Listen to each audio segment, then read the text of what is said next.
les plus vieux éléphants du Siam s'en souviennent encore. Il fut un temps où, à perte de vue, il n'y avait que des arbres. Et depuis 10 millions d'années, la même forêt touchait le même ciel.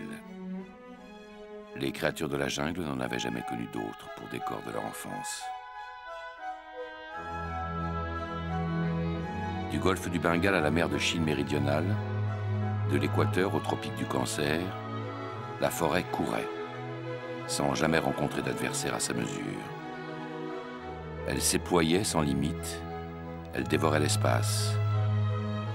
Elle coulait le long du fleuve Tenasserim comme elle escaladait la cordillère du Tanen Tongdan, qui sépare la Thaïlande de la Birmanie. Nulle crainte, menace, présage, ni prescience. Ce temps était léger. On l'appelle innocence. Mais en un seul siècle, divisée, morcelée, fragmentée, la forêt se réduisit à un archipel vert. Il n'en resta que des îlots que la progression des hommes rognait chaque jour davantage. Mais surtout, l'éléphant, le gibbon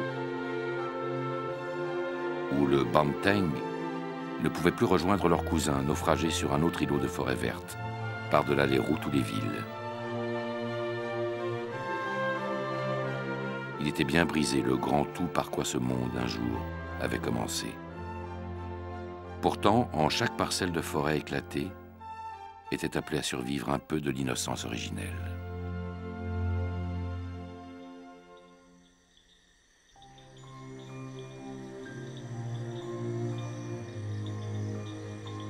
Ce soir-là, quelque part au pied des monts Tanen Tongdan, une tigresse s'est isolée. Sous la lune qu'elle a voulu pour complice et à laquelle elle devra son nom, Prajan, elle a donné le jour à son premier bébé. C'était il y a 1 heure.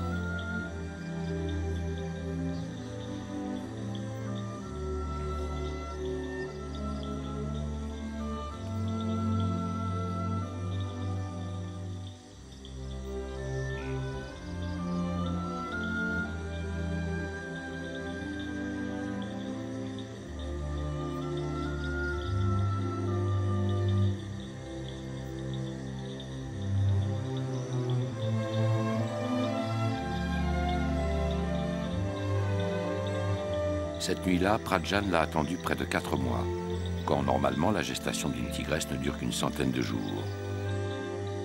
Son bébé s'appellera Kumpa, mot qui évoque le mois au début duquel il a été conçu, février. Pour l'instant, Kumpa ne verra rien de la lune, ni des étoiles, ni de sa forêt natale. Il est encore aveugle. Et il le restera les 15 premiers jours de sa vie.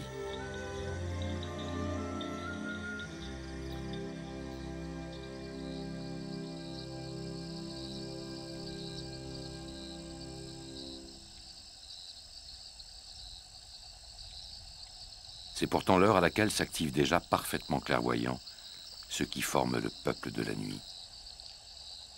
Si lent qu'on pourrait le confondre avec l'arbre qui lui sert de territoire, voici le loris paresseux. Sur chaque branche, ses yeux détectent un suintement de résine à lécher, un insecte à croquer. Le binturong, petit carnivore apparenté à la civette, fréquente le même arbre, au-dessus de Prajan, la tigresse que les sortilèges de la nuit sauront encore surprendre. Alors que Kumpa a déjà découvert comment s'alimenter, des frissons parcourent le flanc de sa mère.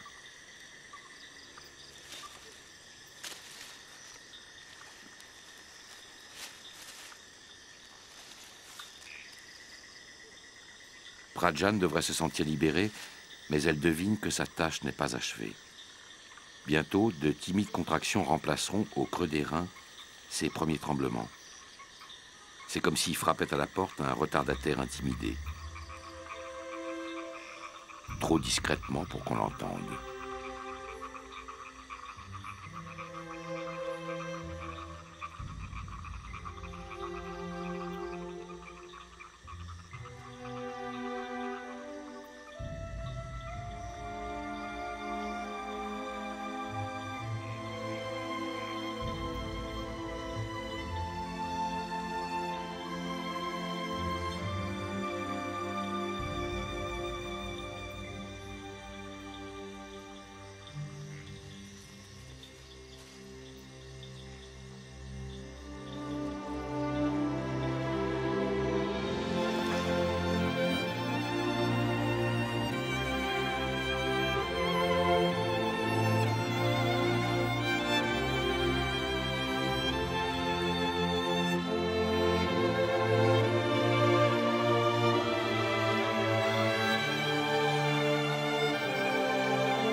Cha, celui qui arrive en retard, n'a eu que le temps de naître et déjà sa mère se désintéresse de lui. Elle devrait couper le cordon ombilical mais ne s'en soucie guère. Cha, mal né, mal léché, n'aura eu droit qu'à quelques coups de langue comme passeport pour entrer dans le monde des tigres. C'est à Kumpa que la tigresse réserve ses instincts maternels, comme si son autre fils, si fripé, si fragile, ne méritait pas qu'elle gaspille ses faveurs.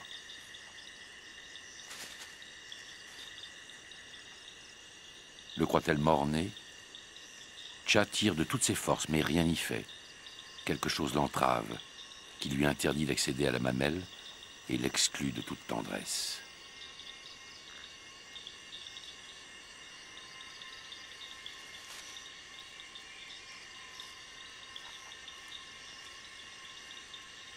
Prajan se prépare à se lever. Cha risque d'en mourir, étouffé sous 250 kilos de muscles. De là viendra aussi sa chance, car le nouveau-né se retrouvera bientôt suspendu en l'air, faisant céder le cordon sous son propre poids. Cha aura été, pourrait-on dire, libéré par inadvertance. Alors que la tigresse complète la toilette de Kumpa, Cha, tombé un peu à l'écart, ne renonce pas à vivre. S'il ne peut voir sa mère si proche, il peut au moins la sentir. Et son instinct lui dit que le salut, s'il doit venir, n'aura pas d'autre odeur que celle-là. Prajan, enfin, se rappelle qu'elle a 2 fils.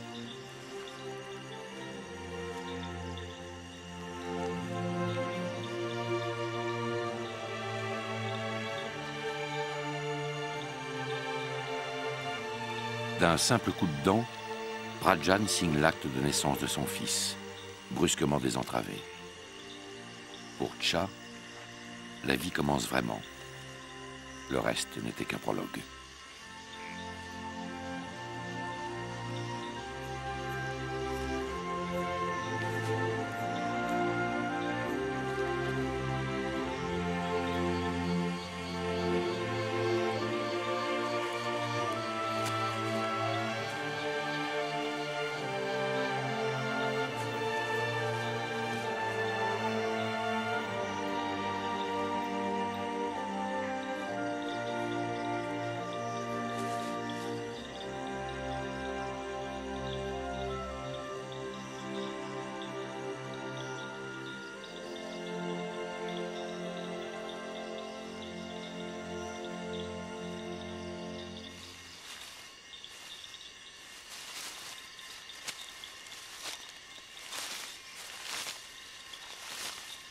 Prajan doit protéger sa famille.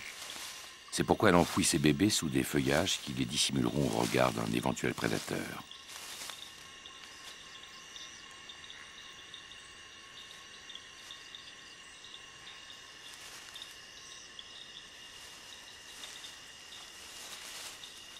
Certaines vies, comme celle de Cha, qui se remettait à peine des épreuves subies depuis la naissance, commencent décidément dans l'adversité.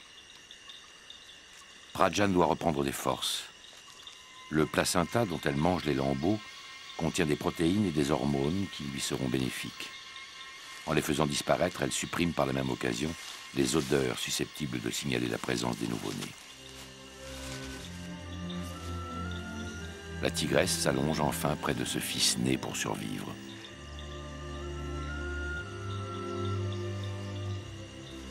Tandis qu'à son tour, Kumpa se retrouve coincé sous les membres d'une mère novice, encombrante et si lourde.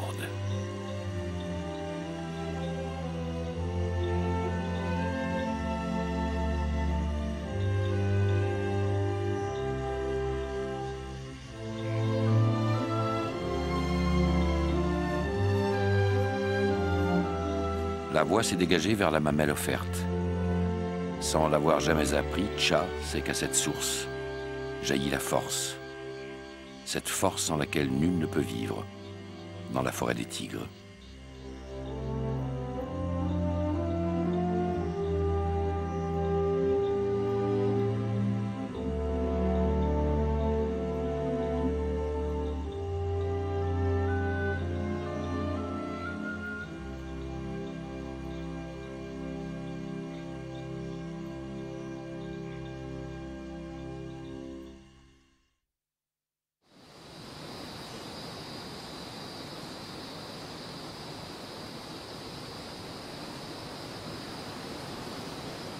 Ici, la voix des torrents, comme le murmure des rivières, parle du temps qui passe.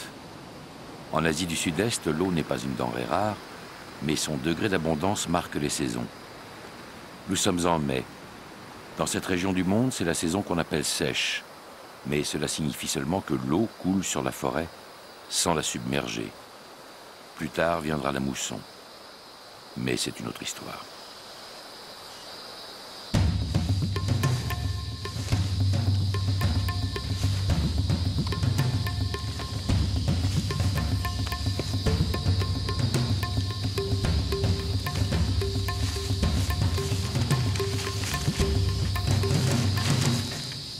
Un éclair d'or qui frappe les cimes et les branches. C'est le gibbon-lard à bonnet. On devrait dire à cagoule car toute la face est sombre, de même que le poitrail. Bien que privé d'une queue préhensile qui constituerait un bras supplémentaire, le gibbon est un acrobate, l'un des plus agiles des forêts tropicales. Une femelle, reconnaissable à sa robe claire, observe les alentours de son domaine. Chez les gibbons-lards, le mâle, lui, arbore un pelage noir.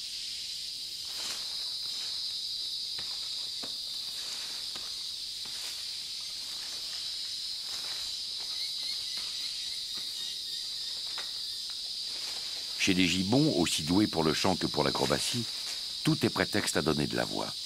L'imminence d'un danger, l'arrivée de la pluie ou une simple rencontre.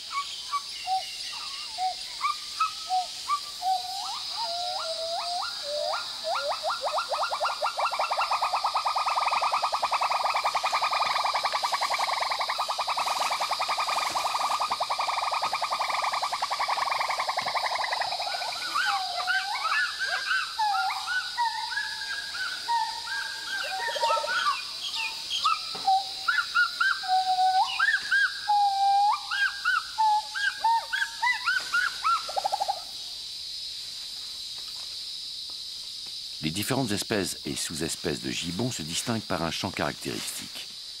Par le style de ses vocalises, un individu indique même l'identité du clan auquel il appartient.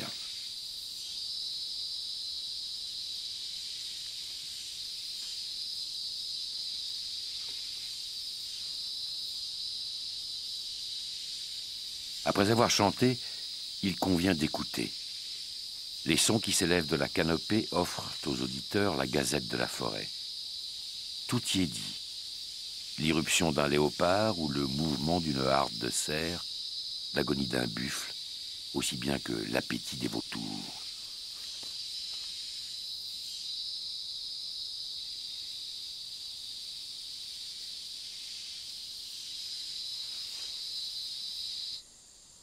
En contrebas de la montagne s'étale une zone de savane que l'avarice du ciel, ces derniers temps, a un peu asséché.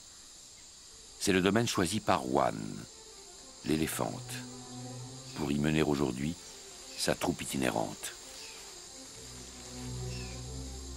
Wan est âgée d'une quarantaine d'années. C'est une jeune matriarche, mais son autorité s'impose à tous. Elle est la mémoire et la sagesse du groupe.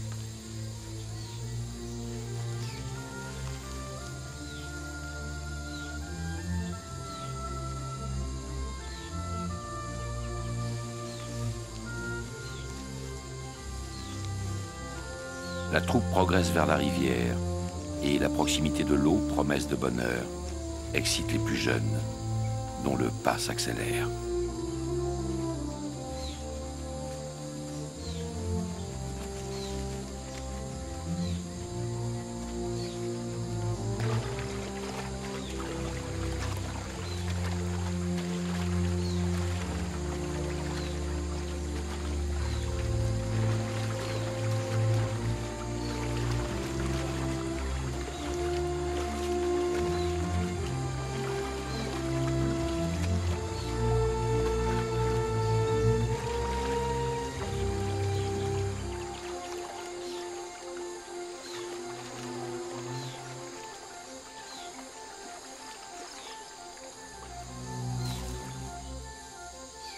Après le bain, chacun s'asperge de poussière et de boue qui opposeront aux rayons du soleil, une fois séchés, un bouclier d'argile. Juan s'attarde au bord du plan d'eau. Elle ne sera désaltérée que lorsque 80 litres d'eau seront passés de sa trompe à sa bouche.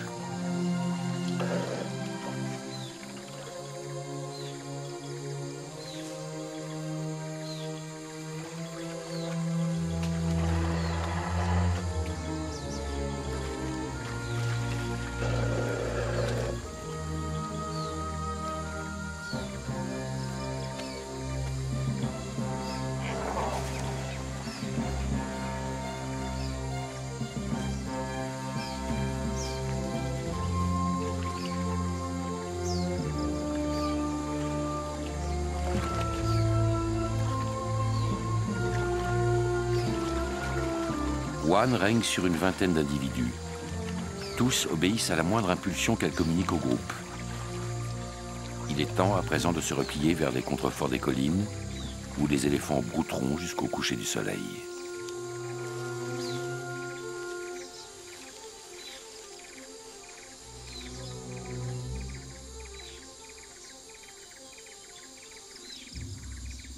Un ciel si lourd, des herbes d'un vert si tendre. Rien ne pourrait le laisser croire, mais à quelques kilomètres de Juan, l'éléphante, l'eau s'est raréfiée, au point qu'un filet clair entre des galets se transforme en banquet.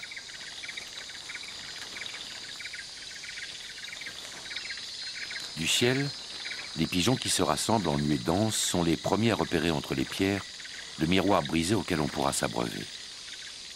Leur fébrilité semble annoncer le puissant, le colossal fantôme qui surviendra bientôt.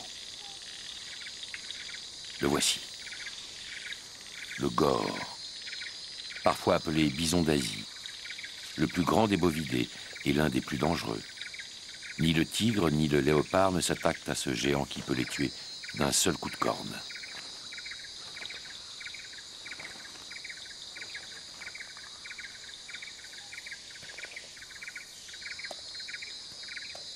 Dans un instant, le gore déplacera ses 1000 kilos de muscles et d'os vers la forêt ombreuse, à flanc de montagne, où il passera les heures les plus chaudes du jour.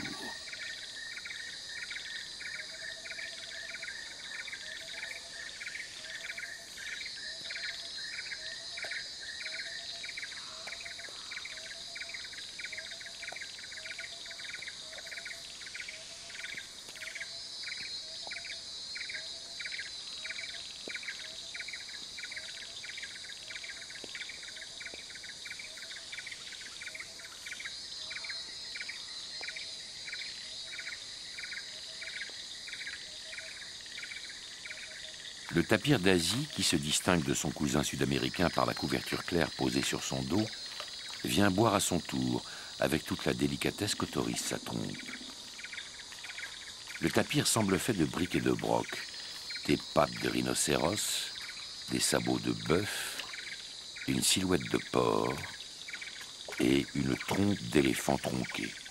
Mais c'est en réalité au rhinocéros qu'il est apparenté.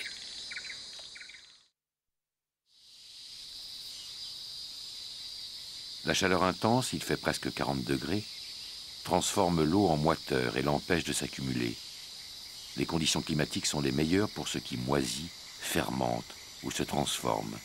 C'est le temps des mutations. On croirait voir éclore des pierres.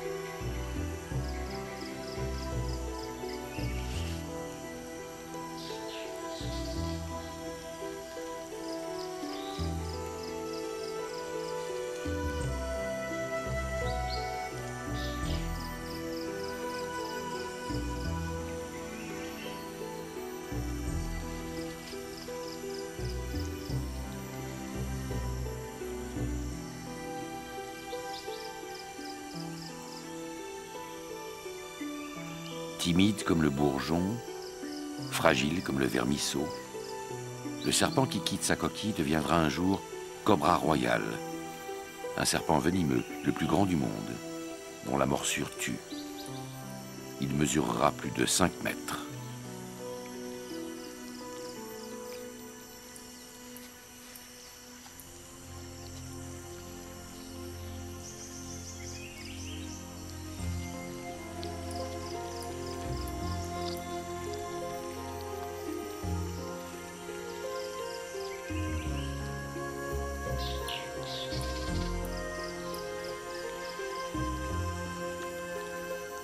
Huit à 9 semaines auparavant, la mère des nouveau-nés a déposé ses œufs dans une cuvette de feuilles décomposées et les a recouverts d'un peu de terre et de mousse. Il n'en a pas fallu davantage pour que dans une atmosphère saturée d'humidité, la chaleur produite par la fermentation transforme le tout en couveuse. La mère est longtemps restée à proximité et ne s'est retirée que quelques jours avant l'éclosion, comme si elle avait redouté la tentation de dévorer ses propres enfants. L'un après l'autre, les jeunes serpents quitteront le nid et parviendront peut-être à s'enfoncer dans la forêt, si un danger venu du ciel ne les foudroie pas. 300 000 cigognes nichent à proximité. Pour les jeunes serpents, ce sont 300 000 tueurs.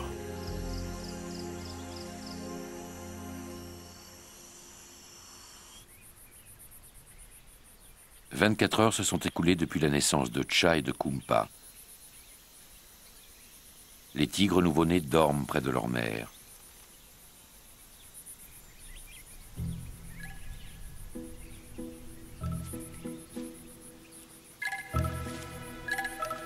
Les rayons du soleil blessent-ils leur rétine à travers la paroi des paupières?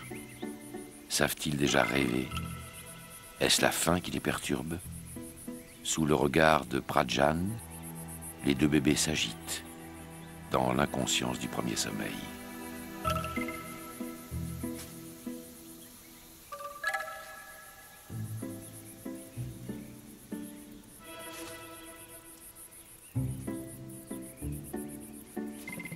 Chacun des deux bébés ne pèse qu'1 kilo.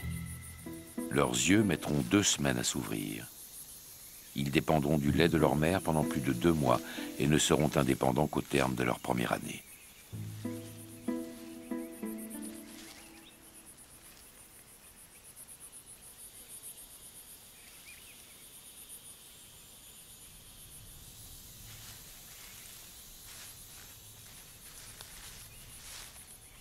Ignorant peut-être qu'il est supposé passer le plus clair de son temps à dormir et à téter, Tcha s'éveille et, guidé par son seul odorat, accomplit son premier tour de piste, comme s'il entendait combler au plus vite le retard qu'il a mis à naître. Le monde est là, sous son nez, riche de 1000 odeurs et promesses.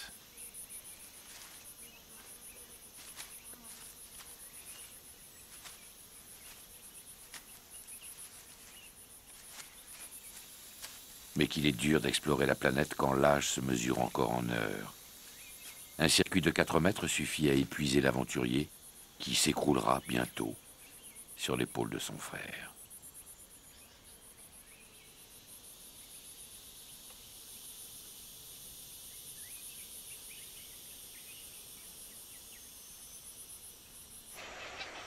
« 300 000 cigognes blanches d'Asie se sont rassemblées près du territoire de Wan, l'éléphante.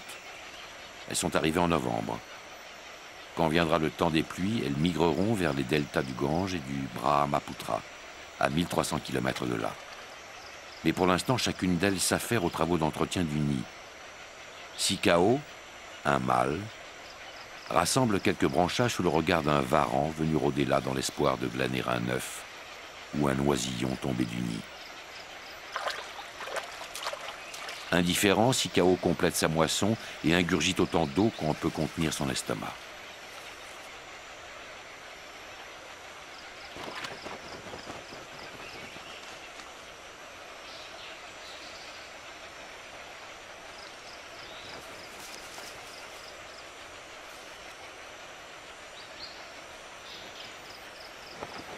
De retour au nid où l'attend sa femelle, Sikao commence à régurgiter par petits filets l'eau qu'il vient d'absorber.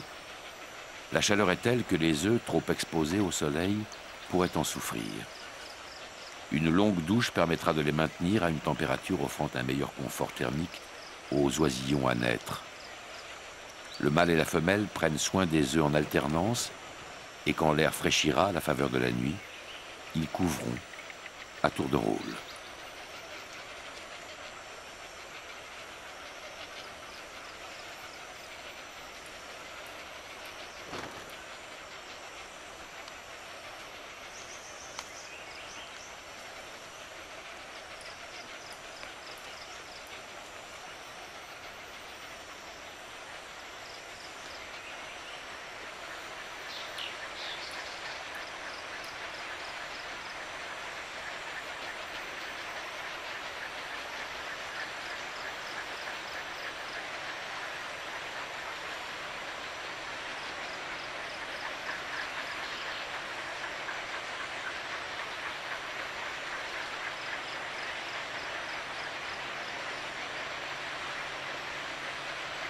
La société des éléphants repose sur un règlement intérieur strict. Les mâles en âge de se reproduire doivent quitter le troupeau. Tout serait simple si la chaleur ne produisait sur quelques individus, habituellement inoffensifs, l'effet d'un stimulant.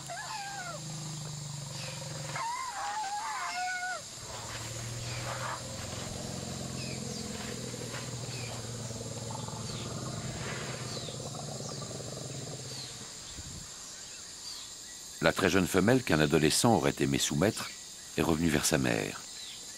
Il a suffi d'un grondement de Wan, la matriarche, pour que cesse le scandale. Mais pour celle-ci, ce n'est pas suffisant. Le coupable doit s'éloigner, qu'il le veuille ou non.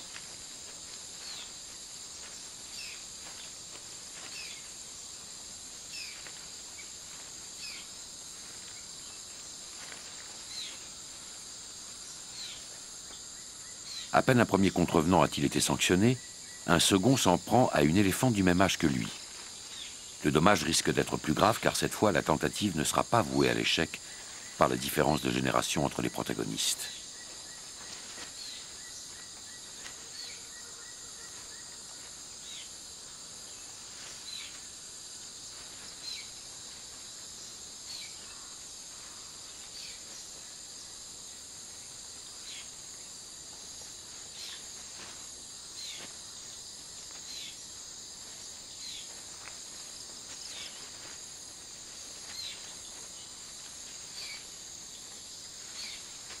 Wan ne peut accepter de voir ainsi bafouer son autorité.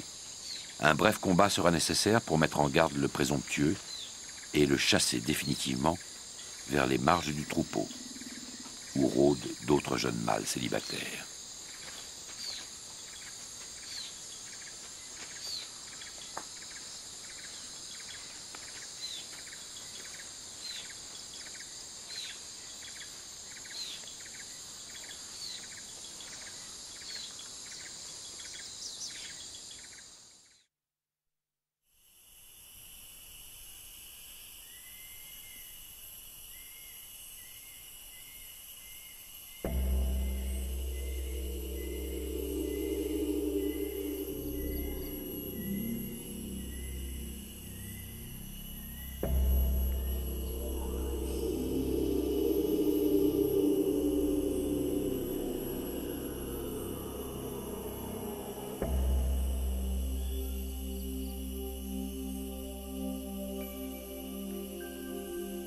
C'est une scène ordinaire telle qu'il s'en produit à chaque heure dans la forêt tropicale. Un cobra royal descend de son arbre. Il n'a pas mangé depuis 2 semaines. Le temps est venu pour lui de s'approvisionner.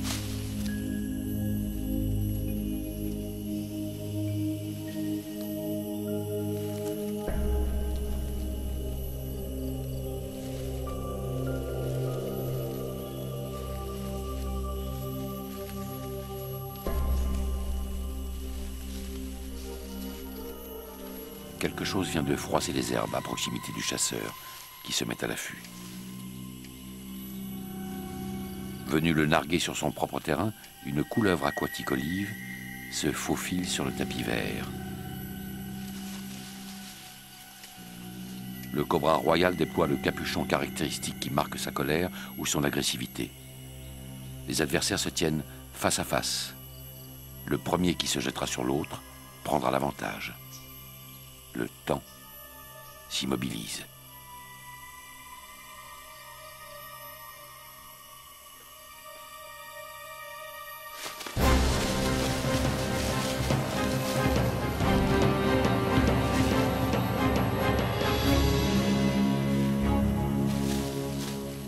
Le cobra a mordu son adversaire et lui a injecté son venin, lequel contient une puissante neurotoxine, c'est-à-dire une substance paralysante. Cependant, quelques minutes s'écouleront avant que le poison remplisse son office. La couleuvre aquatique pourrait profiter de ce délai pour tenter de se libérer. Hélas, dans leur corps à corps, sa mâchoire inférieure s'est coincée sous les écailles du cobra. Et c'est ce dernier qui tirera parti des instants suivants pour assurer sa prise et rapprocher de sa gueule la gueule de celui qui, peut-être, deviendra sa proie.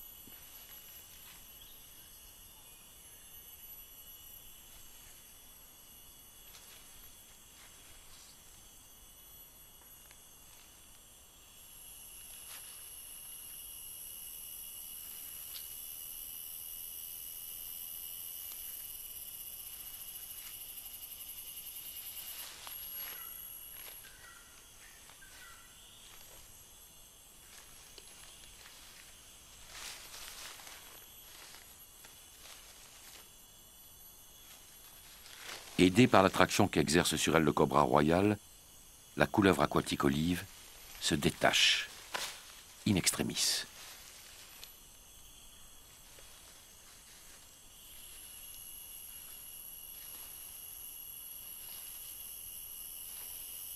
Engourdie par le venin de son adversaire, la couleuvre aquatique se recroqueville. Tactique de protection qui consiste à se transformer en une boule de chair et de muscles sur lequel l'ennemi n'aura pas prise. Et le cobra, en effet, ne sait plus littéralement par quel bout prendre sa victime.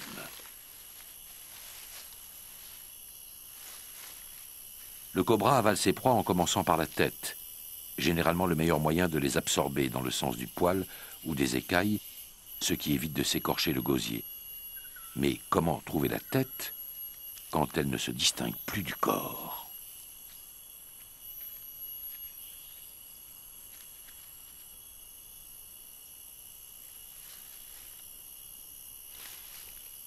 Peut-être vaut-il mieux tout recommencer. Le cobra prend de la hauteur et réexamine la situation.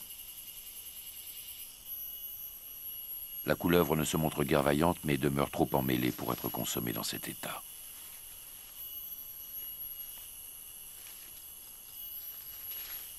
Le cobra se remet au travail.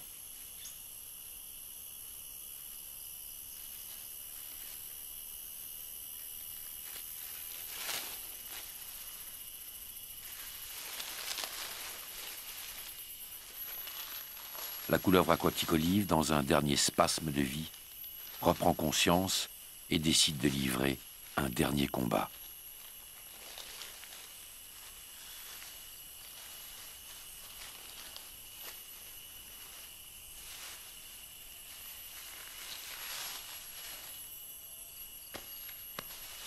La couleuvre est parvenue à mordre son assaillant, mais c'est peine perdue.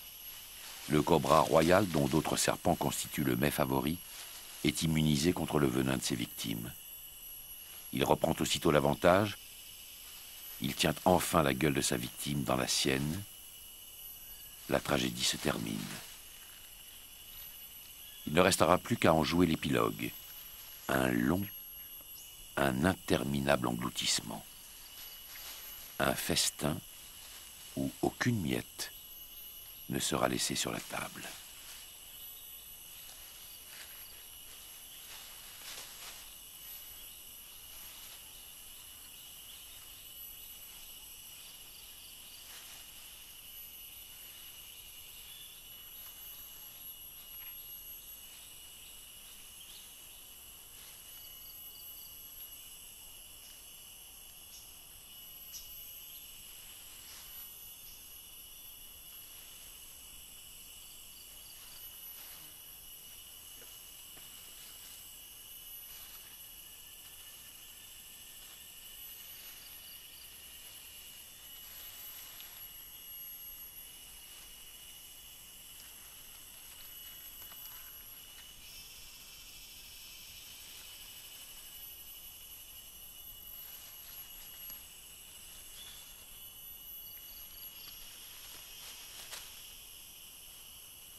Les pitons rocheux près de la rivière Tenasserim sont le territoire des macaques rhésus. Les macaques se sont affranchis du milieu arboricole.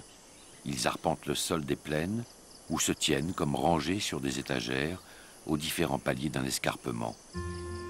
Ils y jouissent d'une vue plongeante sur la vallée, d'où viendrait un éventuel danger.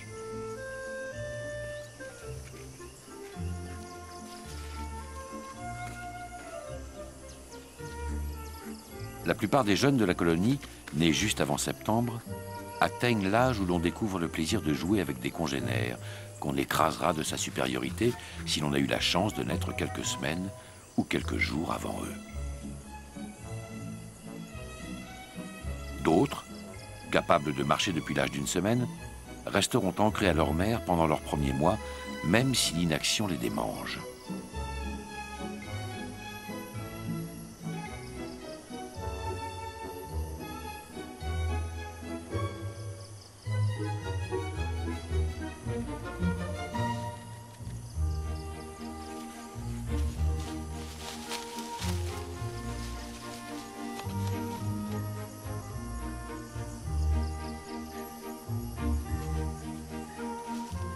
La journée commence comme il se doit, par un épouillage mutuel et général. Les règles sont strictes. L'inférieur épouille le supérieur, le jeune épouille le vieux, la femelle épouille le mâle. Les choses se font dans l'ordre, car c'est ainsi que chez les macaques, on évite l'anarchie.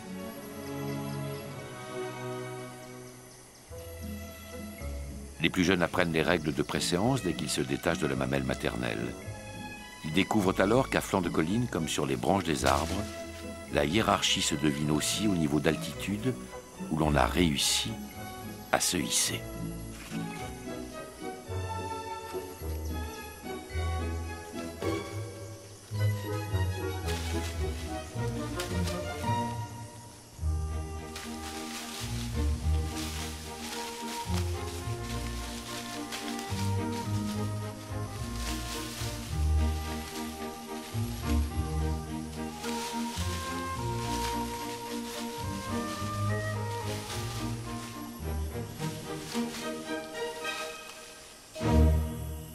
Les secousses qu'infligent les macaques aux branches qu'elles fréquentent ne paraissent pas déranger quelques phalanges de chenilles Setosia. Leur appétit est si grand qu'elles pourraient dévorer la forêt.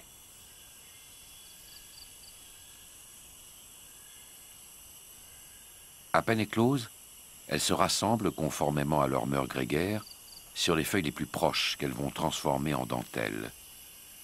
Elles ne redoutent guère les raids d'oiseaux insectivores car elles sont couvertes d'épines branchues et toxiques propres à dégoûter les plus voraces.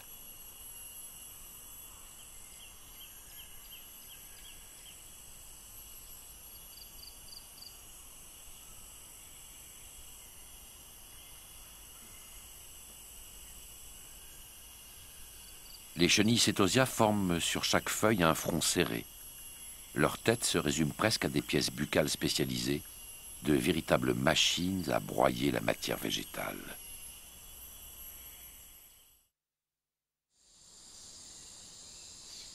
L'armée des chenilles insatiables ne suffira pas à tuer la forêt. Pourtant, les zones boisées se réduisent d'1,5% par an au Cambodge et en Birmanie, 2,5% en Thaïlande et même 3,5% aux Philippines. De toutes parts, la civilisation humaine dévoratrice, protéiforme et boulimique accomplit l'œuvre xylophage dont aucun insecte ne serait capable. Le morcellement des forêts empêche désormais le clan de Wan, la matriarche, de migrer ainsi que les hardes d'éléphants n'étaient jadis coutumières. La promiscuité s'accroît sur des territoires à la surface étriquée. Et les mâles pubères, normalement sujets à l'ostracisme, se sentent libérés de toute contrainte. L'un d'eux, en érection, entraîne une adolescente à l'écart du groupe. Il pourra en effet la soumettre plus facilement hors de la vue de Wan, la matriarche. Il n'est pas en période de muste, ce temps d'agressivité sexuelle intense chez les mâles, mais cela ne saurait tarder. Et déjà, il est prêt à saillir une femelle, fût-elle inexpérimentée.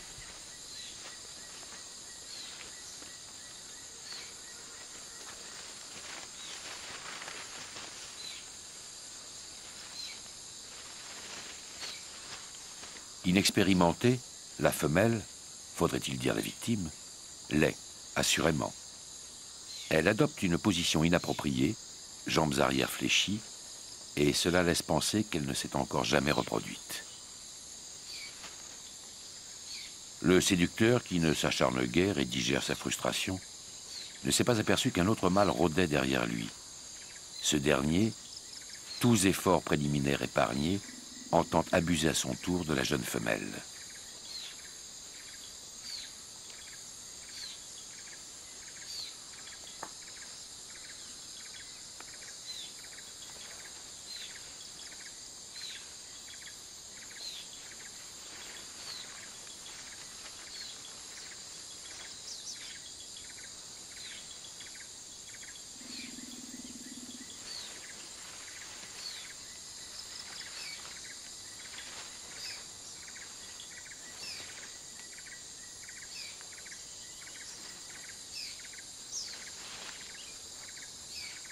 Les glandes temporales du mâle sont légèrement gonflées, ce qui indique l'imminence du muste.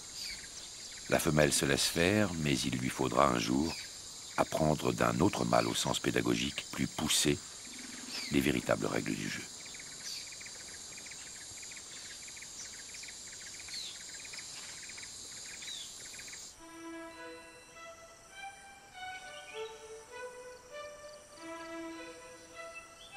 Chaque jour qui passe accroît la taille des chenilles Setosia.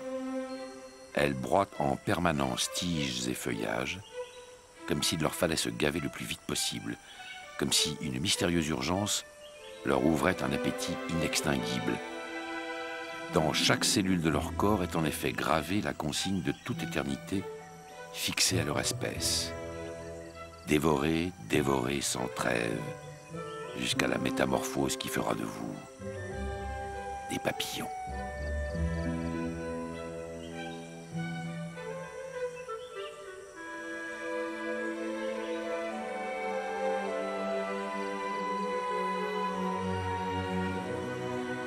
Les chenilles Setosia se nourrissent de toutes plantes placées à leur portée, mais elles apprécient particulièrement les 530 espèces végétales qui forment la famille des passiflores. Au fil des jours, leurs couleurs se sont avivées comme un rappel à d'éventuels prédateurs. Attention, cet objet n'est pas comestible. Quiconque passerait outre sentirait un véritable hérisson aux épines urticantes lui déchirer le gosier et se garderait bien ultérieurement de faire une seconde victime.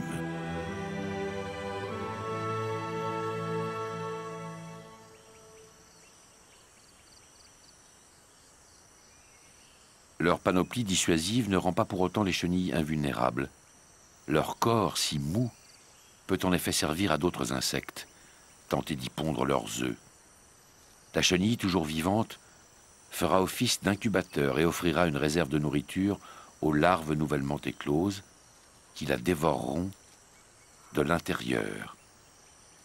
Toute créature plus petite qu'elle, moustique ou inoffensive fourmi, indispose donc au plus haut point la chenille Setosia.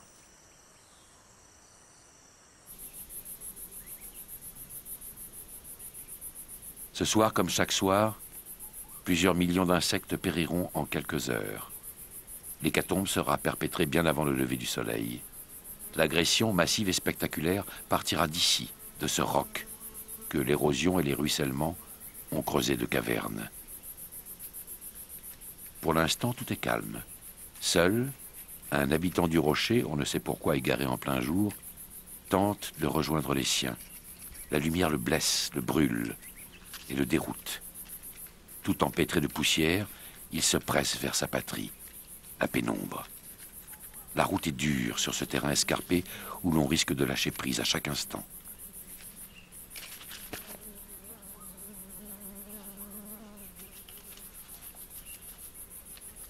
« 5 centimètres à peine, quelques grammes de chair fragile et un si long calvaire à subir. L'infortuné est une chauve-souris à museau ridé, reconnaissable à sa queue qui dépasse de la membrane tendue entre les fémurs et à ses oreilles épaisses. La chauve-souris à museau ridé vit dans des grottes et cavernes où peuvent s'abriter des colonies de plusieurs millions d'individus.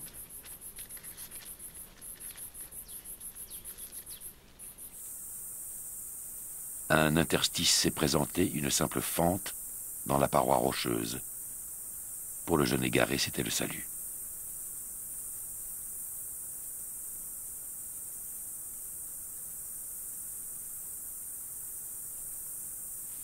Le fugueur rejoint la nurserie qui regroupe l'ensemble des jeunes chauves-souris. Quand viendra le soir, tous les membres de la colonie s'envoleront vers leur terrain de chasse, sauf quelques adultes qui resteront là et feront office de baby-sitter.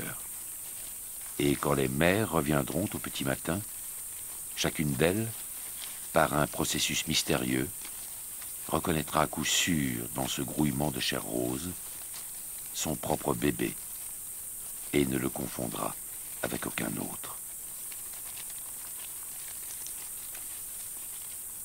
Les adultes s'éveillent. Au début, ils se contentent d'étirer un membre, de soulever une aile, de bâiller. Puis leur museau se tend vers l'entrée principale de la grotte, ouverte comme une fenêtre sur le flanc du roc. On croirait que quelque chose les appelle au dehors. Pourtant, nul ne bouge. Le mystérieux signal qui les fera partir, tous en même temps, n'est pas encore venu.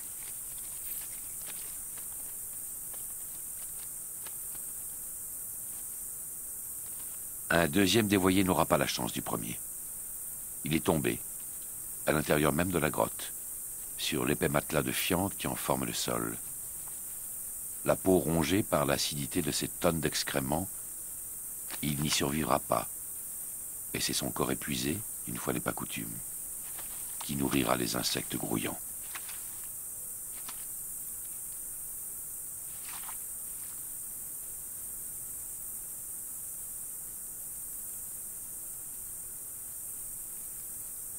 Le moment est venu.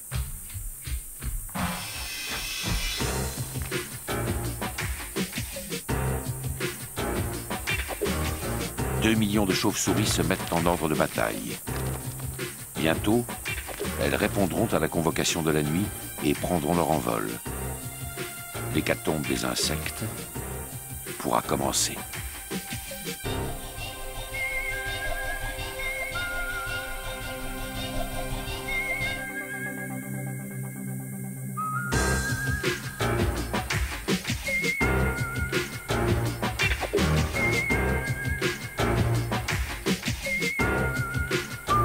Ce soir, pour chasser de forêt en forêt, les chauves-souris survoleront des banlieues ou des usines. Mais il fut un temps où le long ruban noir qui ondoyait au ciel ne dansait qu'au-dessus des arbres, à perte de vue. Les plus vieux éléphants du Siam s'en souviennent encore. Dans leur mémoire, tant qu'ils seront en vie, continuera d'exister cette jungle perdue, où venait se noyer le vol des chauves-souris.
La forêt avait encore une âme, et cette âme s'appelait Prajan.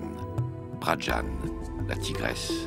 donna naissance à 2 bébés, Kumpa et Cha. Sikao, la cigogne, prenait soin de ses œufs en les rafraîchissant d'un filet d'eau claire.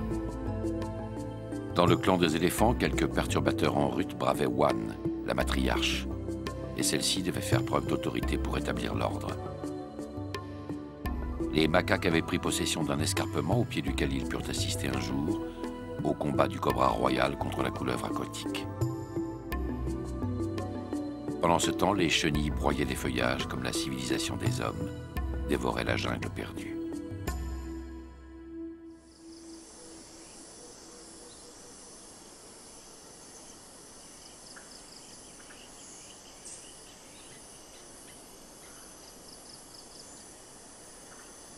Quand l'air est tiède, quand tout est calme aux alentours de l'arbre ou du rocher familier, qu'il est doux d'être roi, caïd ou pacha dans la société des macaques.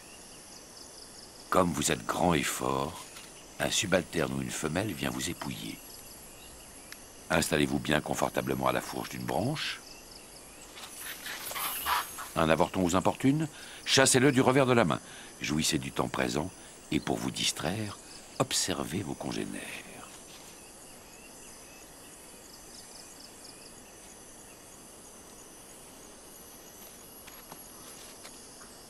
Pendant que votre vassal se régale de vos parasites, faites remonter dans votre bouche, de ce pincement du bout des doigts qui vous est si particulier, les graines et les noix accumulées toute la journée dans vos poches malaires, ces bajoux qui s'ouvrent sous les dents du bas et descendent jusqu'au côté du cou. Puis, de nouveau, contemplez l'un de vos pères qui n'acceptera pas qu'on le prenne à rebrousse-poil.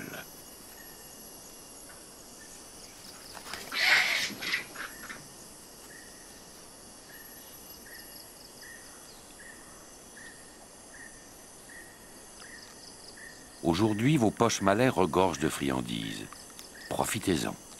Vous pourriez, comme le petit peuple, n'avoir pour régal que les poux et les puces d'autrui. Vos semblables vous surprennent? Portez de nouveau sur eux un regard de primatologue attentif.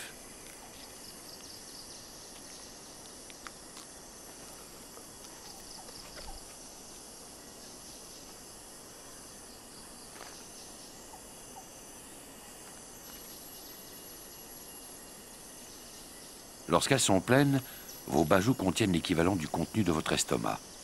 Double festin, double plaisir. Peut-être viendra-t-on vous chercher des poux sur la langue. Dans ce cas, méfiance, refermez votre garde-manger.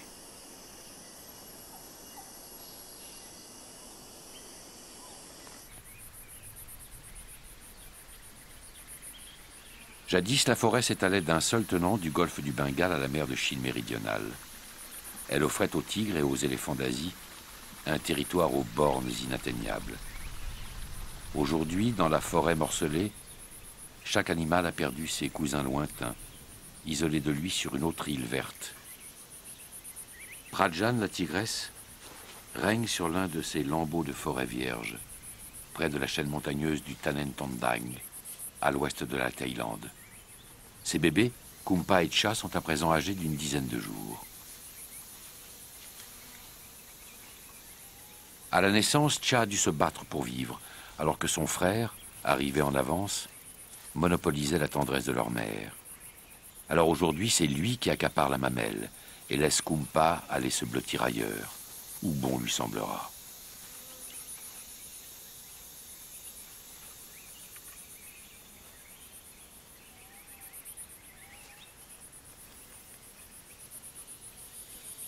Comme si la difficulté qu'il a eue à naître l'avait armé de courage et de curiosité, Cha décide soudain de partir à l'aventure.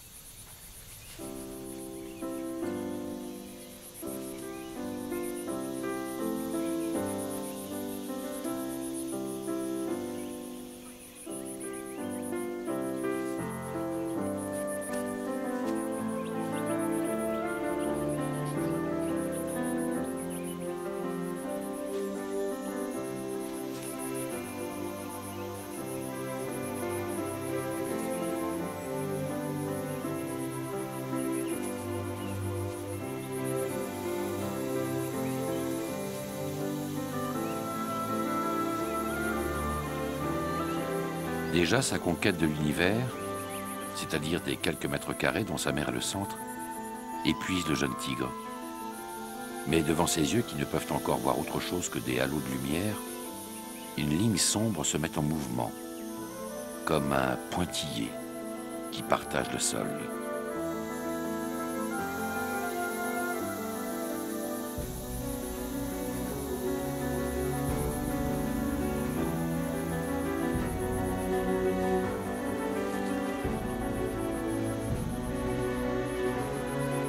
Son odorat ne le renseigne guère, mais le spectacle éveille en lui le plus vif intérêt.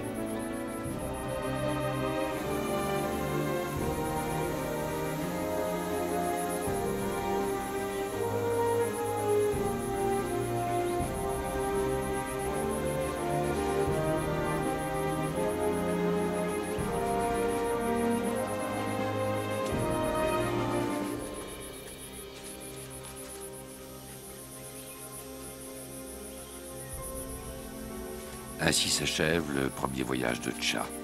Jeune tigre du Bengale né à la pleine lune de mai, voici seulement 10 jours.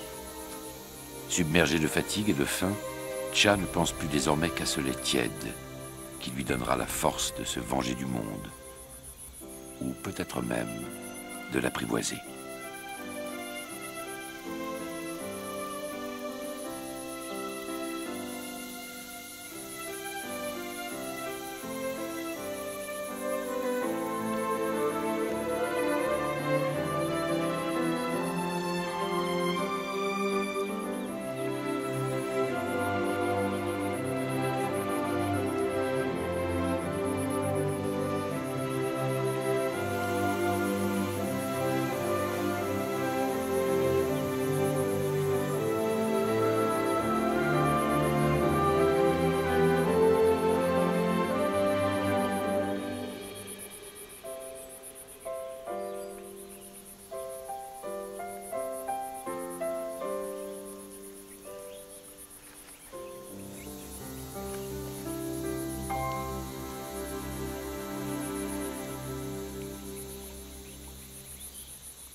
« 300 000 cigognes se sont établis à proximité de la rivière. Une cité surpeuplée où piaillement et caquettement assassinent le doux bruissement de la forêt, aussi sûrement que la puanteur des fientes empoisonne l'air.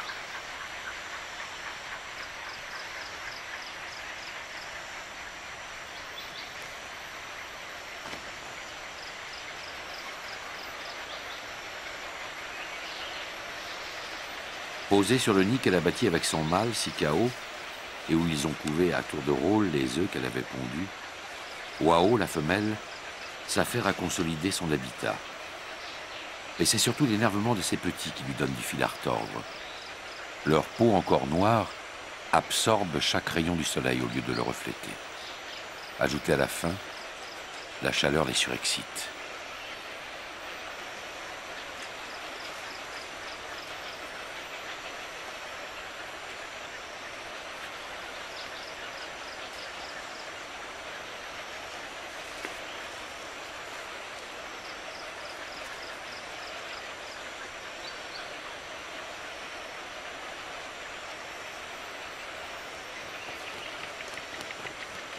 Enfin survient Sikao. À la rivière, il a gonflé d'eau son gosier et va à présent, par minces filets équitablement distribués, la restituer à ses enfants. Des petits poissons et des morceaux de grenouille enrichissent le potage pour mieux satisfaire la voracité des oisillons.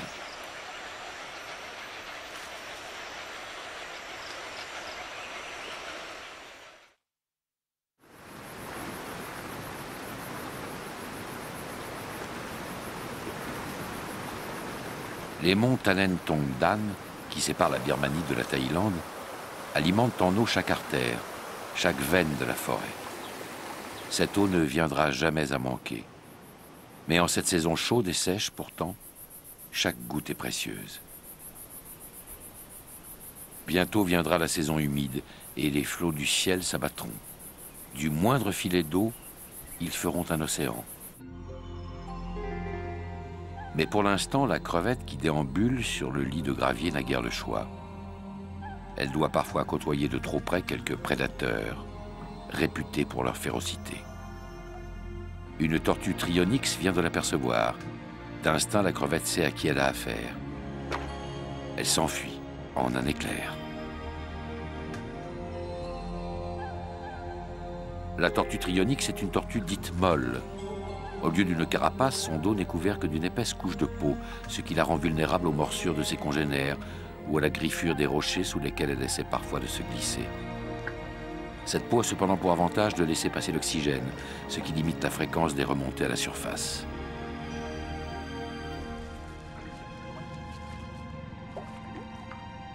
La tortue n'a pas renoncé à sa proie. Mais celle-ci s'est réfugiée sous une branche immergée où son adversaire ne pourrait l'atteindre qu'en risquant de demeurer coincé.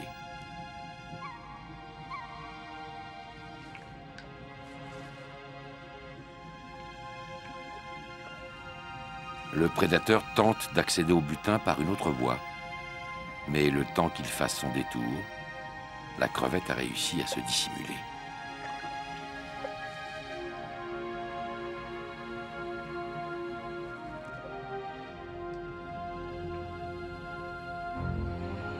La chance, cependant, sourit parfois aux affamés. Un escargot aquatique vient de s'offrir au regard de la tortue, et peut-être à son estomac.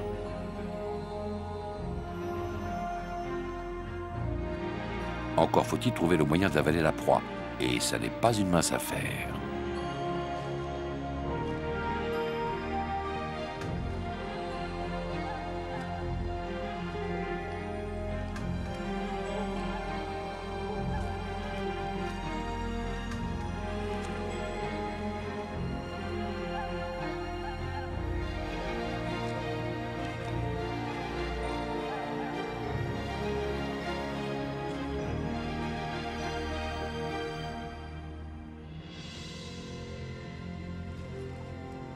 Le plus dur reste à faire, assimiler le repas.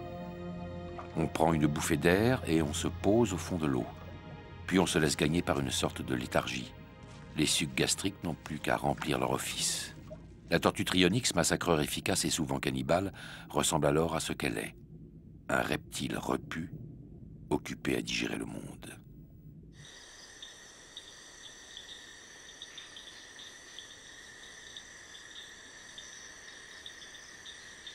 Seuls les astres sauraient dire pourquoi une éléphante du clan de Wan s'est éloignée du groupe au moment précis de sa vie où elle devrait, au contraire, rechercher la présence de ses congénères. Elle se nomme Dara, comme les étoiles qui, ce soir, veilleront sur elle.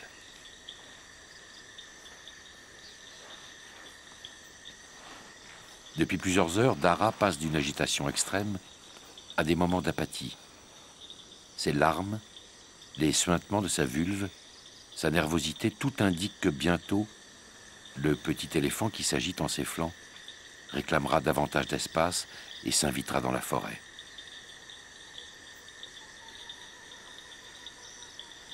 Visiblement inexpérimentée, Dara n'aura pour soutien et pour repère qu'un arbre isolé, vers lequel elle reviendra sans cesse.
Prise de panique, Dara ne sait quelle position adopter.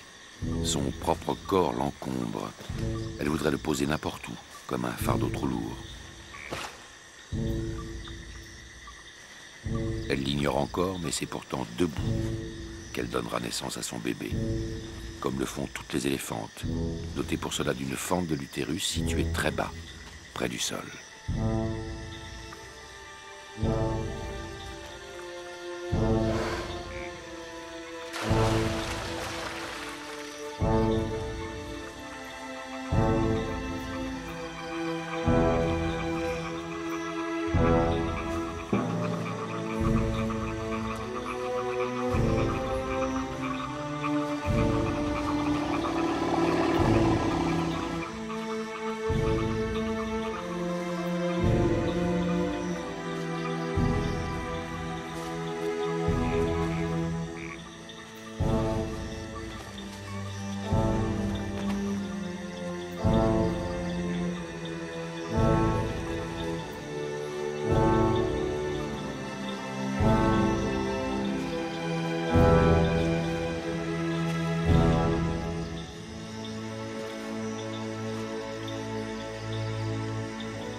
Le nouveau-né s'est débarrassé du placenta. C'est une femelle. Elle s'appellera Chang, mot qui signifie éléphant en langue thaï. Sa mère renifle chaque pli de sa peau comme si elle voulait le reconnaître ou se l'approprier.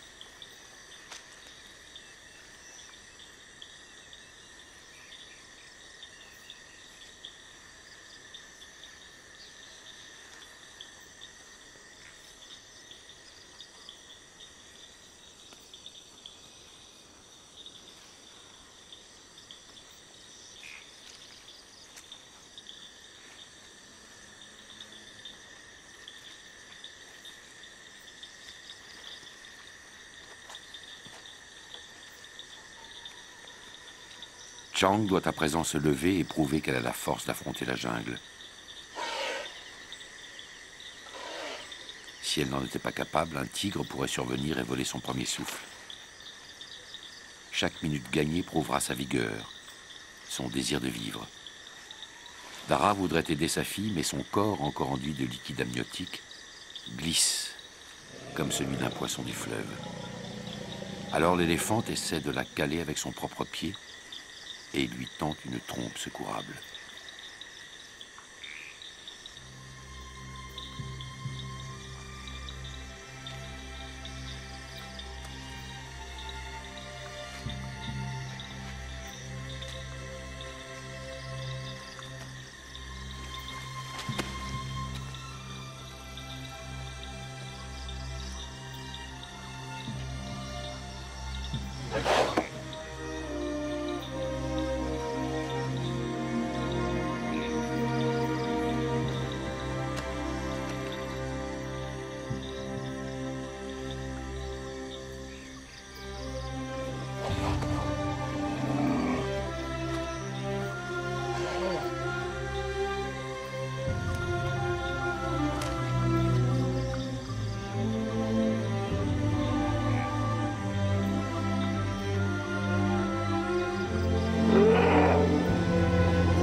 Après 22 mois passés dans le ventre de sa mère, Chang a prouvé qu'elle avait le courage de naître, de se lever, de marcher. Tigres et léopards, seuls prédateurs de l'espèce à laquelle elle appartient, ont consenti à ce qu'elle vive, comme eux, dans la forêt qui court le long de la rivière Tenasserim. Dans 80 ans, si les esprits de la jungle veulent bien veiller sur elle, Chang sera encore là. Mais dans quelle forêt? Dans quelle pénombre?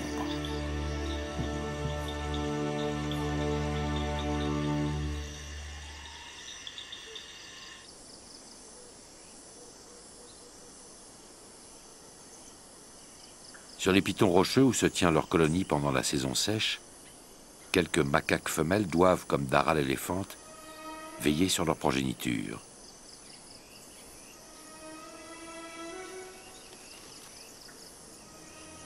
Parfois, parmi les jeunes du clan, un aventurier se détache de sa mère pour explorer le rocher, semblable à Vasco de Gama contournant celui du Cap.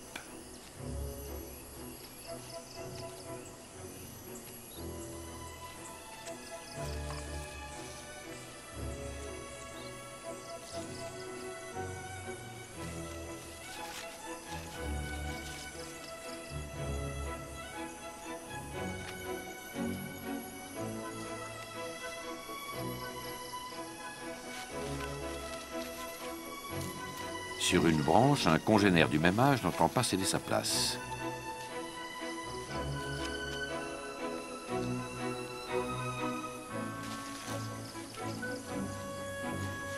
Servi par des talents d'acrobate dont il abuse devant les spectateurs agglutinés, Vasco de Gama s'éloigne vers d'autres horizons.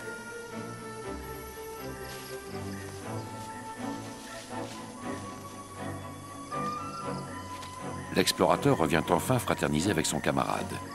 Chez les macaques, cela signifie se mordiller toutes les aspérités et protubérances disponibles.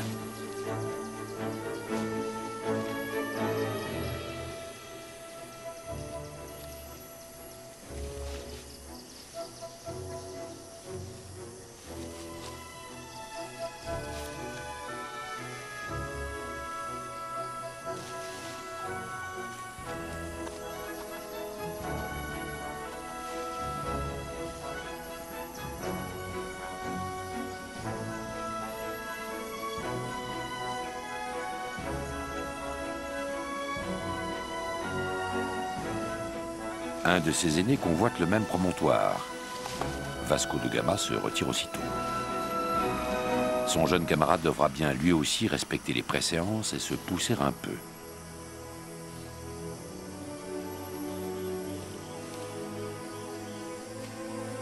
Vasco de Gama, cependant, ne s'éloignera pas tout à fait sans avoir fort poliment prodigué à son congénère une dernière civilité.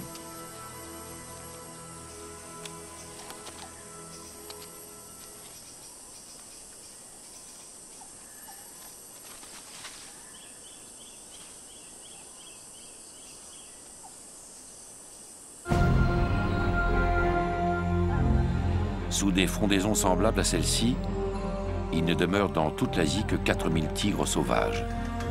Leurs ancêtres, ils étaient 100 000 au début du XXe siècle, se déplaçaient librement à travers la grande forêt originelle et poursuivaient les hardes de cerfs sans que rien ne s'oppose jamais à leur course.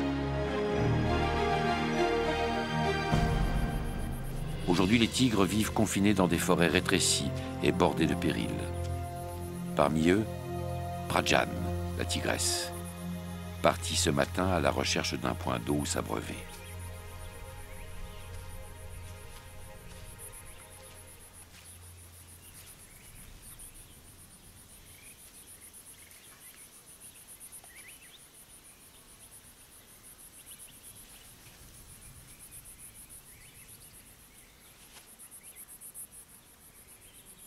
Est-ce pour s'assurer que rien de ce qui mord, pique ou démange ne se dissimule sous les reflets, ou pour chasser quelque impureté qui flotterait à la surface? Prajan ne boit qu'après avoir battu l'eau.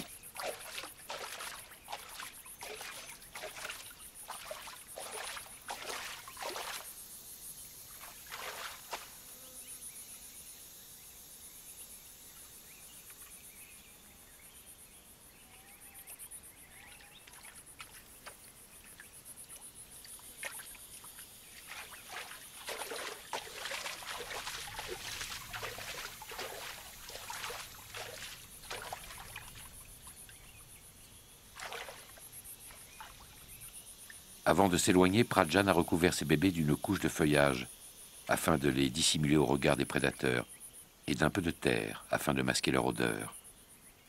Elle ne s'absentera pas longtemps et reviendra juste à temps pour les allaiter. Son escapade lui permettra de se rafraîchir en cette période de l'année, mai, où l'eau se raréfie.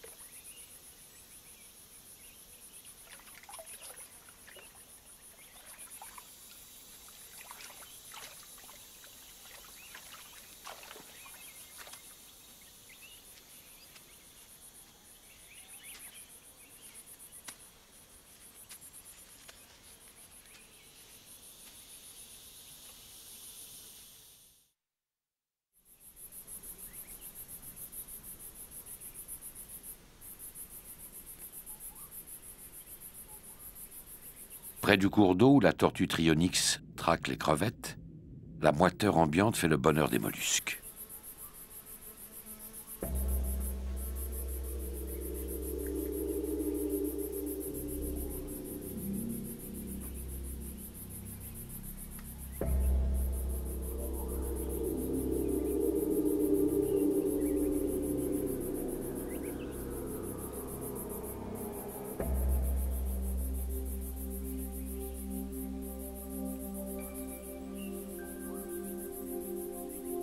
Chez l'escargot, tout semble se matérialiser ex nihilo, comme un gant retourné qu'on enfile et qui prend forme. Le pied est venu d'abord. Ces contractions ondulatoires donneront au gastéropode son allure glissante. Puis jaillissent comme un périscope les tentacules supérieurs ponctués d'un œil noir et, plus petits, les tentacules tactiles. À l'intérieur, tout est mou, malléable, caoutchouteux. Mais à l'extérieur, la coquille forme un bouclier qu'on pourrait croire inviolable.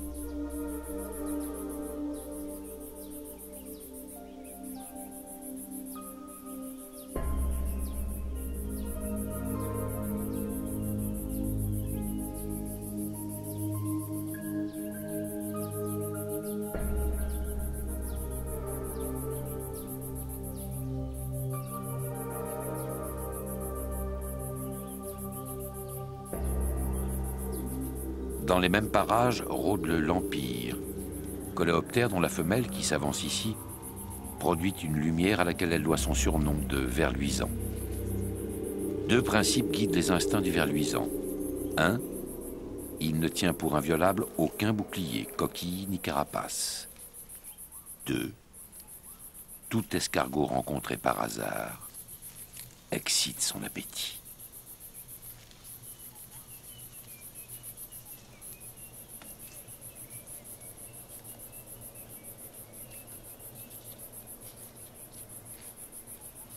La tête du lampyre est équipée de deux crochets acérés, creusés d'un canal par lesquels le coléoptère injecte d'abord à sa proie une substance anesthésiante, puis des enzymes qui vont la digérer avant même qu'elle ne soit absorbée. De cette manière, l'escargot sera liquéfié comme une soupe dans sa propre coquille avant d'être bu par son prédateur. Le meurtre est indolore et l'assassin opère par d'interminables mouvements de succion et d'aspiration.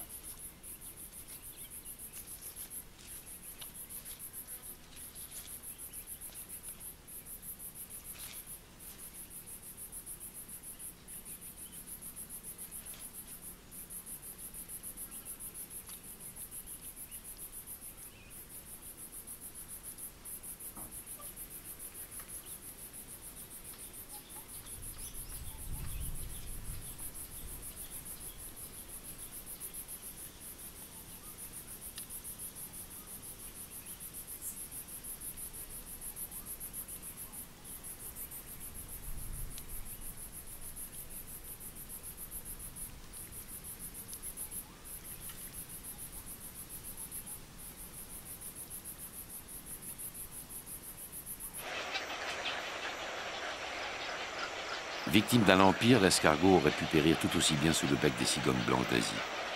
Elles ont colonisé la berge voisine dont elles ont fait un nichoir géant.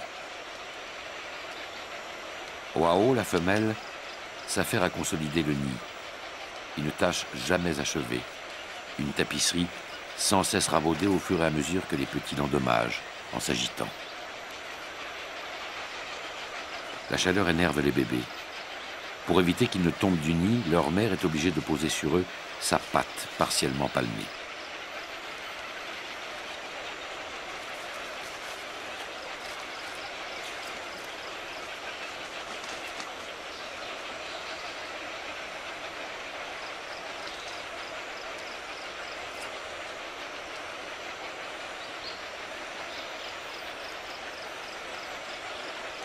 Aux heures les plus chaudes du jour, Wao se transforme en parasol.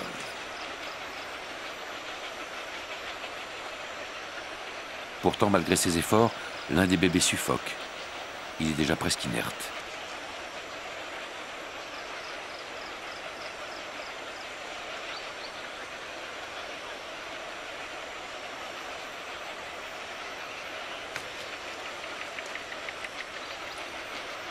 En réalité, la jeune cigogne s'est pris le coup sous une branche mal arrimée. Au prix de bien des efforts, elle parvient à se libérer. Sa mère doit aussitôt se lancer dans un nouveau chantier de réparation.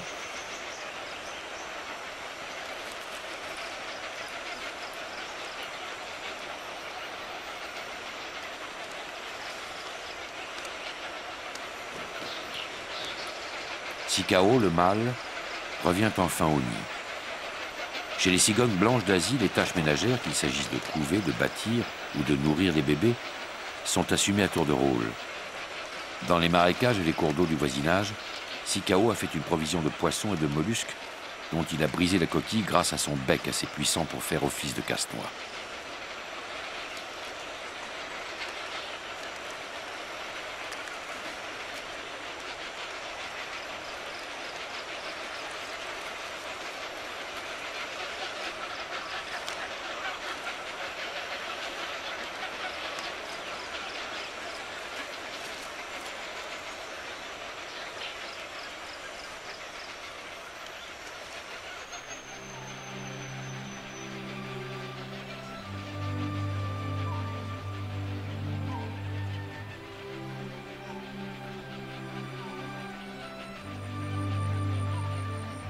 Sikao et Wao vont à présent, comme ils le font chaque fois que le soleil s'incline vers l'horizon de feu, se pincer délicatement du bout du bec, s'effleurer, se frôler. Ils courberont leur col et lèveront leurs ailes, comme une réminiscence de leur première parade amoureuse, quand ils s'unissaient en dansant au-dessus de la même plaine brûlante. Bientôt, quand la saison des pluies fera fuir les ibis, ils suivront le soleil dans sa course vers l'ouest. Ils iront avec lui se poser au Bangladesh. Mais avant que vienne ce jour, ils auront eu le temps d'élever leurs enfants et de les rendre capables, eux aussi, de voler vers les astres.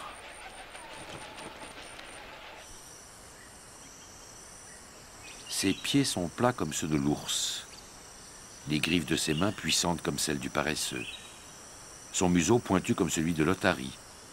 Ses dents sont celles d'un carnivore, mais il adore les fruits. Sa queue lui sert de 5e membre. C'est l'hôte le plus paradoxal des forêts du sud-est asiatique, le binturong. Le binturong appartient à la même famille que la civette. Demeure principalement nocturne, il passe le plus clair de la journée à dormir au sommet des arbres, d'où il redescend le soir malgré ses 20 kilos, la tête en avant, comme le fait l'écureuil.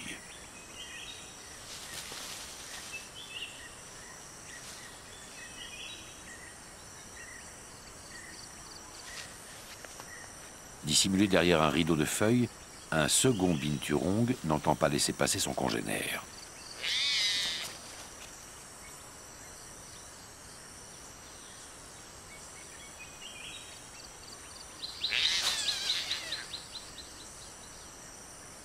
Averti à grands cris, le premier animal préfère éviter la querelle.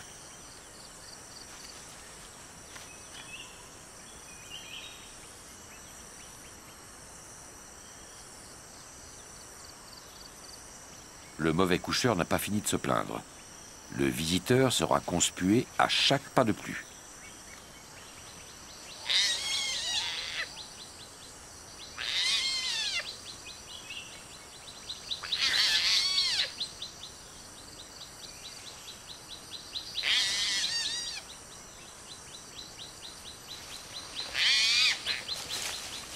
Le binturong, découragé, ne retrouvera bonne contenance qu'après avoir rebroussé chemin.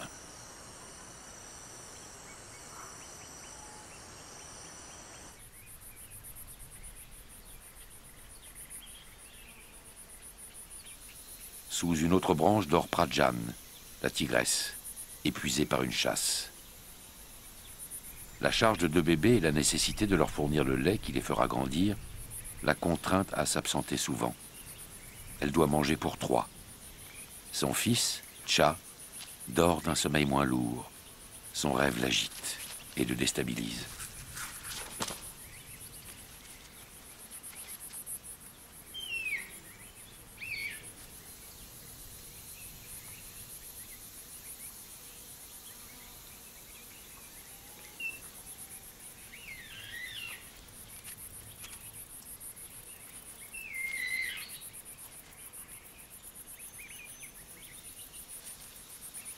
Ces protestations n'impressionnent personne. Le jeune tigre revient vers sa mère. Il sait désormais que sur une pente, il vaut toujours mieux faire la sieste en amont.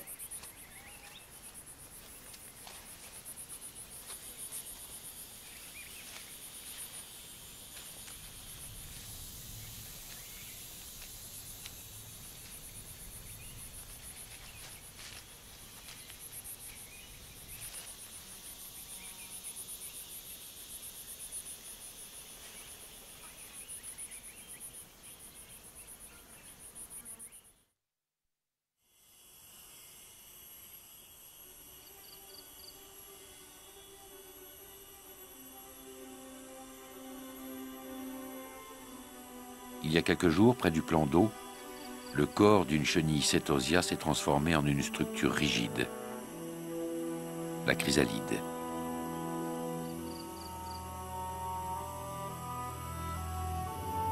Suspendue à une branche, cette structure s'est mise à fonctionner comme une usine chimique. Les organes internes de la chenille s'y sont liquéfiés. Puis, à partir de cette crème biologique, de nouveaux organes se sont constitués. Un papillon est désormais prêt à éclore.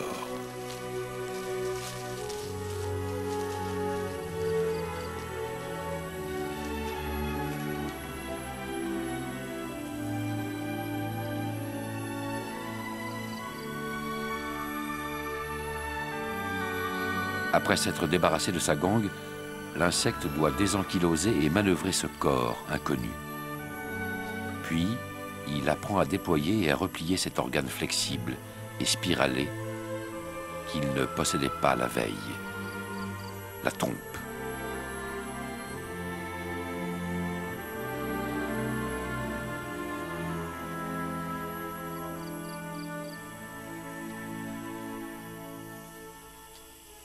Il rejette des excréments nacrés et scintillants comme des perles.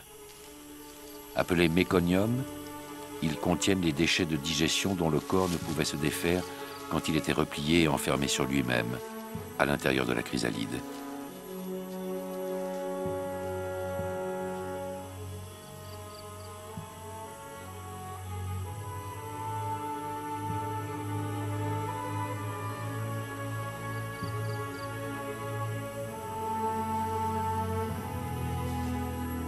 La phase suivante consiste à expérimenter les principes de la coordination motrice.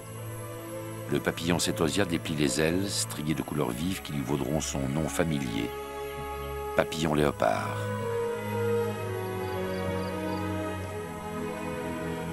Sur d'autres branches, le même miracle se produit, comme si chaque arbre bourgeonnait et faisait éclore des fleurs bariolées et frissonnantes.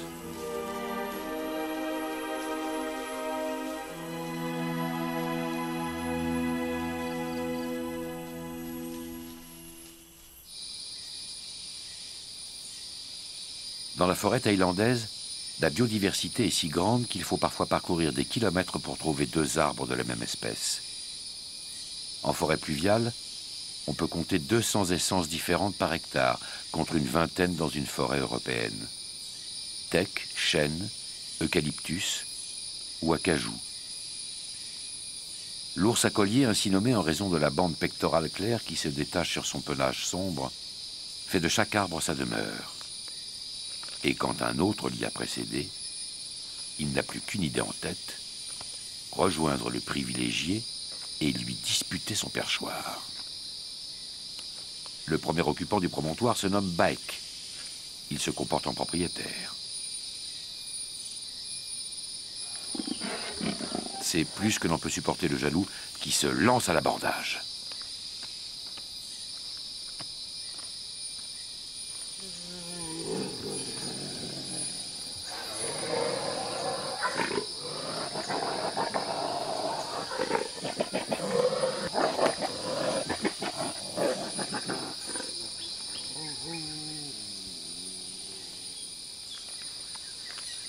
Les ours s'attaquent toujours avant tout à l'esprit de leur adversaire. Ils tentent de l'intimider, de provoquer sa peur. Souvent cela suffit et l'agresseur s'éloigne ou redescend plus piteux qu'il n'est venu.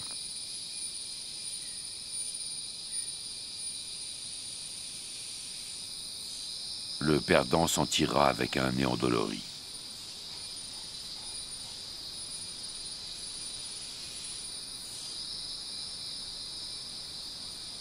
Baek, lui, reprend son somme, bien calé dans un berceau de branches.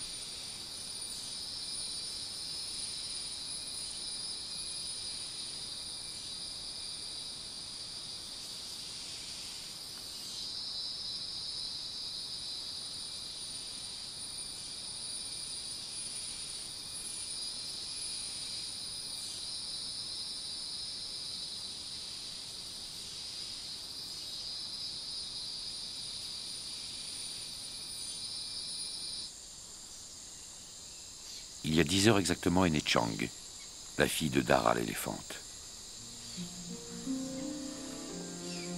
Elle pèse probablement 80 kilos et restera fragile et instable sur ses jambes pendant quelques semaines. C'est pendant cette période que va naître un lien affectif avec sa mère si fort qu'il pourra durer 50 ans.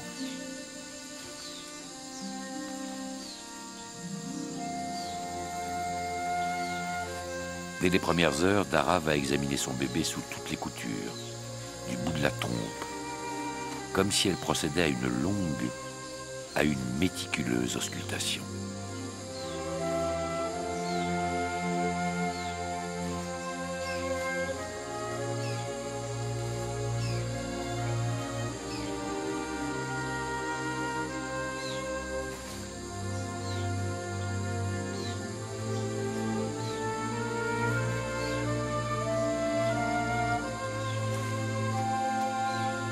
Oreilles, bouche, anus. Dara fait l'inventaire de chaque orifice. Sa trompe s'attarde sur tous les replis du corps de Chang. Active et stimule vaisseaux sanguins et terminaisons nerveuses.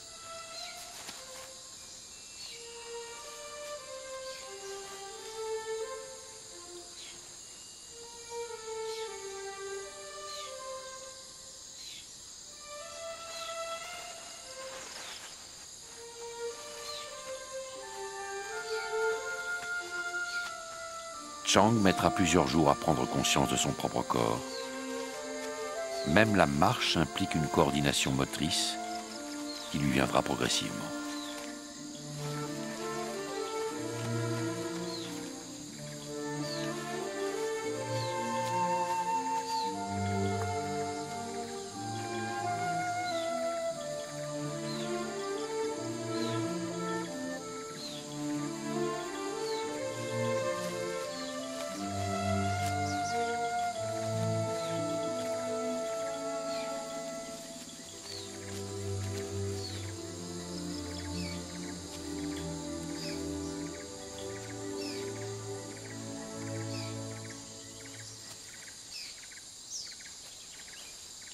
La jeune éléphante têtera les mamelles de sa mère qui sont situées juste derrière les pattes antérieures pendant près de 5 ans. D'instinct, elle sait depuis la première heure comment plaquer sa petite trompe à la verticale contre le corps de Dara. Cette posture contribue en outre à l'équilibre. Il peut arriver qu'un bébé ne trouve pas les mamelles sans l'aide de la mère. Il peut aussi se produire que, les ayant trouvées, son sens de l'orientation se brouille et qu'il se mette à téter plus loin des excroissances corporelles que la nature n'a pas destinées à cet usage. La mère peut en être embarrassée, tout en se contentant d'attendre que le nouveau-né comprenne son erreur.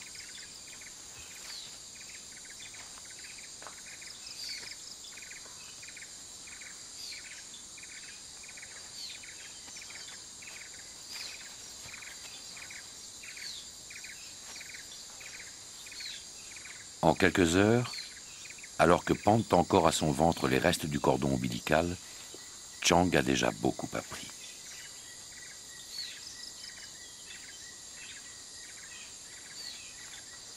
Dara sent sa fille fatiguée. Pour alléger ses efforts, elle guide son menton avec délicatesse vers la mamelle gonflée.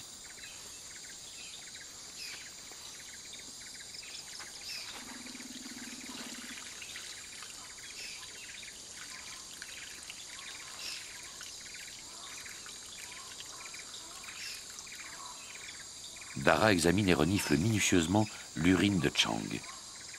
Elle recueille ainsi 1000 informations olfactives qui, peut-être, la renseignent sur l'état de santé de sa fille.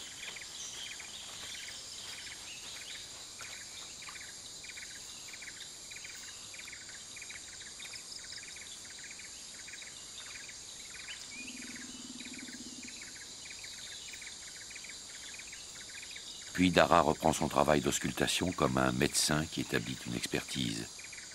C'est grâce à ce processus que, chez les éléphants, la mère et l'enfant entretiennent dès les premiers instants un contact intensément charnel.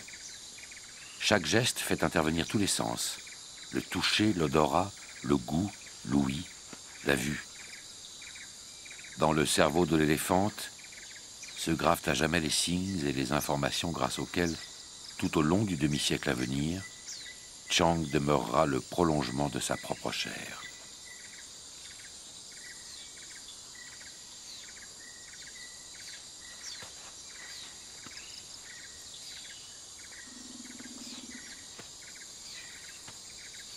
Naître fatigue et vivre épuise.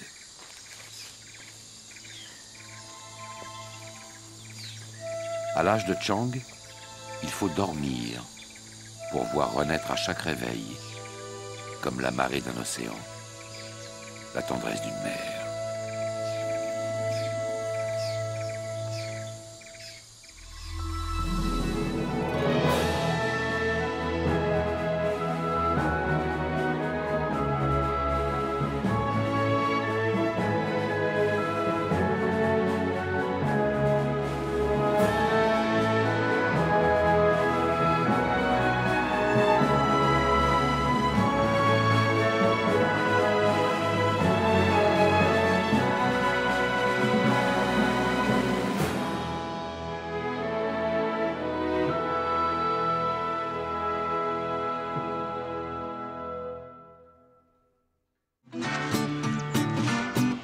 Le plus précieux des apprentissages est celui du jeu. Il permet de mesurer sa force et de la confronter à celle des autres, de s'exercer à l'équilibre, de découvrir le monde et ses limites. Grâce à lui, on s'endurcit le corps et le caractère.